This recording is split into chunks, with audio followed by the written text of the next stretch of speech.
اور اس ویڈیو میں آپ کو دکھائیں گے اور سبق پڑھائیں گے جھوٹ کا وبال۔ بہت غور سے دیکھیں، آپ کا سبق آگے بڑھ رہا ہے اور آج یہ کتاب ایک دم ختم شریف ہونے والی ہے۔ دھیان سے دیکھیں، جھوٹ کا وبال۔ جھوٹ بولنا بہت بڑا گناہ ہے، ہندی میں جس کو پاپ کہتے ہیں۔ جھوٹے آدمی پر اللہ تعالی کی لعنت اور پھٹکار برستی ہے۔ جھوٹے انسان سے پیارے مصطفیٰ صلی اللہ تعالی علیہ وسلم سخت ناراض رہتے ہیں۔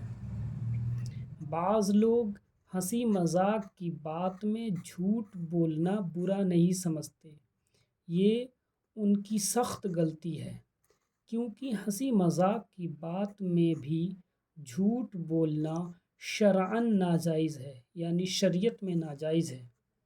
ایک لڑکا اپنے گاؤں کے کنارے میدان میں بکریاں چرایا کرتا تھا۔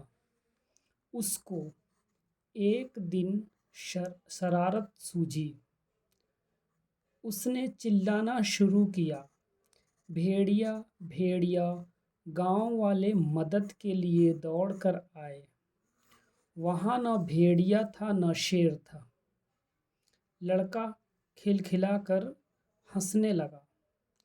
غور سے دھیان سے دیکھیں اور ہر چیز اس کہانی کو بھی سمجھیں، اس میں بہت اچھی بات ہے اور کچھ نصیحت آمیز باتیں ہیں۔ وہاں نہ بھیڑیا تھا نہ شیر، لڑکا کھلکھلا کر ہنسنے لگا کہ میں نے تو مذاق کیا تھا۔ لوگ شرمندہ ہوئے اور خفا ہو کر چلے گئے، جو بھی مدد کے لیے آئے وہ شرمندہ ہوئے اور خفا ہو کر چلے گئے۔ دوسرے دن سچ مچ بھیڑیا آ گیا۔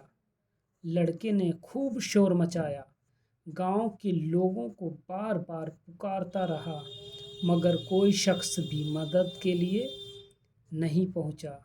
لوگ سمجھے کہ کل کی طرح مذاق کرتا ہوگا۔ بھیڑیا بکریاں بھی لے گیا اور لڑکے کو زخمی بھی کر گیا۔ دیکھو، لڑکے نے جھوٹ بول کر اپنا ہی نقصان کیا۔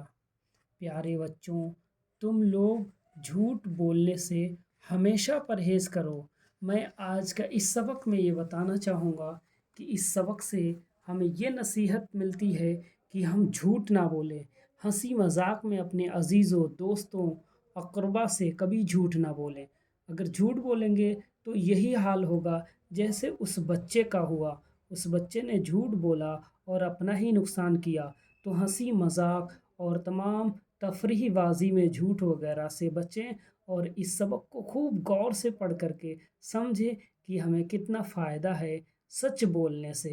سچائی کا دامن تھامیں، سچے رہیں۔ اور آج یہ کتاب ختم شریف ہو رہی ہے، کل تبرک وغیرہ لا کر کے نیاز لگا کر کے دوسری کتاب شروع کی جائے گی۔ آپ لوگ انتظار کریں اور پھر اگلی ویڈیو میں، اور جہاں تک آپ کو اچھا لگے وہاں تک لائک اور سبسکرائب اور شیئر بھی کریں تاکہ جلد سے جلد لوگوں کو اردو پڑھنا آ جائے۔